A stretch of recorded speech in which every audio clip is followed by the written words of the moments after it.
نو لوط علیہ السلام الله تعالی دغه قوم ته راولېږه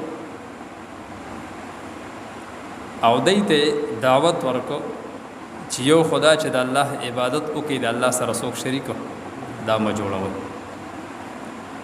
او بیا د هغې نه بعد چې په دغه قوم کې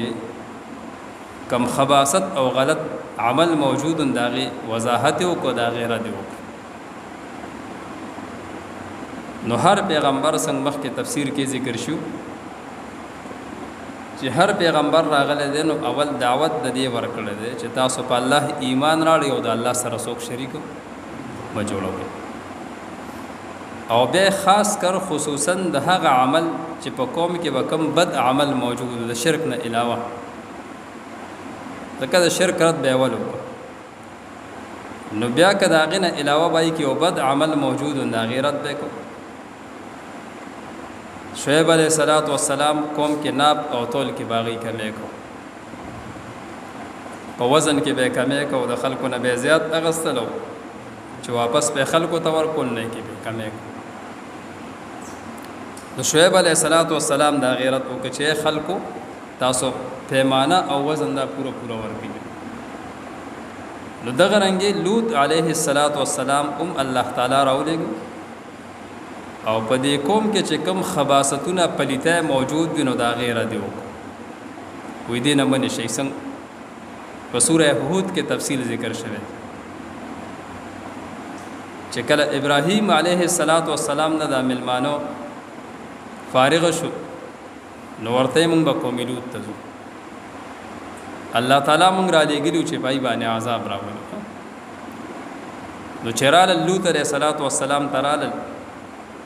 د ملمنو په شکل کې ملمانو او د خسته هلکانو په شکل کې را ځکه قوم لوط کې حدیث پاک کې راغلي دي 10 خصال په دې کې لس خصلتونه لس خونه داسې چې انتهایی قبیح او بد او داغه د وجه نه دی الله تعالی هلاک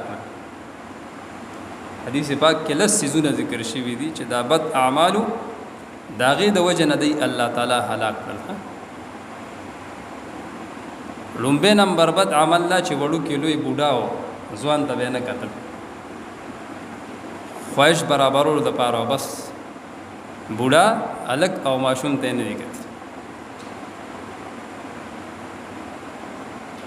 الله تعالی دې زموږ اساس او حفاظت وکړي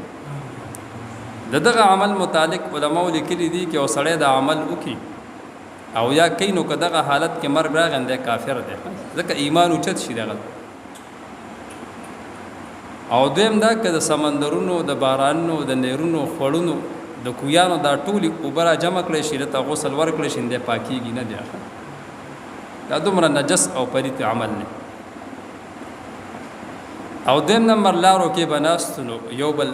به په دې وړو لیندو باندې وشتل کانو باندې وړې لیندې به جوړې کړې په لاره کې بناستو تنګول به خلک او بل پکې دا عملو چې کونترې ساتل کونترې به ساتلې به پای به وخت ضایع کوي کونترې ساتل لا جایز دي خو چې څوک په وخت ضایع کوي او مشاله غزول د نو بیا دا صحیح نه دي مرغان ساتل کونترې ساتل چرګان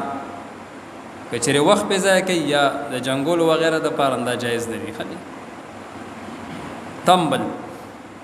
تنبل به غو بس ډول او سرنا او غانې بجانې دا به شو او ګيري به مون کې وهل او برید په غټ پریخي خو ګيري به مون کې وهل او غټ بریتان به پریخي او شپېلی وهل الاره کې بناس یو بل پسې به سکول شپېلی وهل تانی وهل او داغه سره مفسرین وای دریم دا چې مقابله به کوله او ناخن پالش د دې پسیس پرنګ کې اوسېزو په دینو کو باندې به رنگ لګاو ناخن پالش په شکل په شانته بس اوس ناخن پالش چې دا به په نکونو باندې لګول د دې د وجه نه زنانو د پاره ناخن پالش لګول په نکونو باندې دا ناجیز او حرام دي ناجیز او حرام دی ولې ځکه چې کله دا نکونو باندې لګېدلی چاردا مې نکي که غسل کوي غسل نه کیږي بس